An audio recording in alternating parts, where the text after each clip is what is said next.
ഞാൻ വെല്ലുവിളിക്കുന്നു.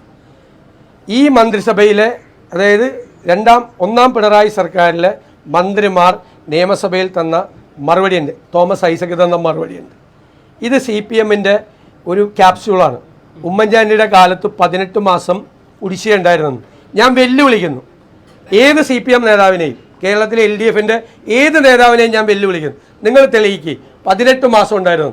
ആകെ ഉണ്ടായത് 3 മാസത്തിൽ താഴെയാണ്. അതിൻ്റെ കാരണം തോമസ് ഐസക് തന്നെ പറഞ്ഞു. കാരണം അത് ഡയറക്റ്റ് ഇതാക്കി, പെൻഷൻ്റെ സംവിധാനം മാറ്റി, ട്രഷറിയിൽ അറേഞ്ച്മെൻറ്റ്സ് വരുത്താൻ വേണ്ടിയിട്ട് ഉണ്ടായ ഒരു സമയമാണ്. ആ പൈസ അപ്പം തന്നെ കൊടുക്കുകയും ചെയ്തു. ആ അറേഞ്ച്മെൻറ്റ്സ്, സാങ്കേതികമായ അറേഞ്ച്മെൻറ്റ്സ്, പെൻഷൻ കൊടുക്കുന്നതിൽ ഒരു പുതിയ സമ്പ്രദായം കൊണ്ടുവന്നപ്പോൾ വന്ന ആ സിസ്റ്റം വരുമ്പോൾ ഉണ്ടായ ഒരു കാലതാമസമാണ്. ആ കാലതാമസം അപ്പം തന്നെ പരിഹരിച്ച് മുഴുവൻ പേർക്കും പെൻഷൻ കൊടുത്തു. ഇത് CPM ഉണ്ടാക്കിയൊരു സാധനമാണ്. എല്ലാവരും പറയുക 18 മാസം. ഞാൻ താങ്കളെ കുറ്റപ്പെടുന്നില്ല, അത് CPMൻ്റെ ക്യാപ്സ്യൂള് അറിയാതെ ശരീരത്തിൽ കയറിയതാണ്. അത് കേരളത്തിലെ ഏത് LDF നേതാവിനെയും ഞാൻ വെല്ലുവിളിക്കുന്നു, മുഖ്യമന്ത്രി അടക്കം. ഒന്ന് തെളിയിക്കുക 18 മാസം ഉമ്മൻചാണ്ടി ഒരിക്കലും ഉണ്ടായിട്ടില്ല, ഒരു കുടിശ്ശിക ഉണ്ടായിട്ടില്ല.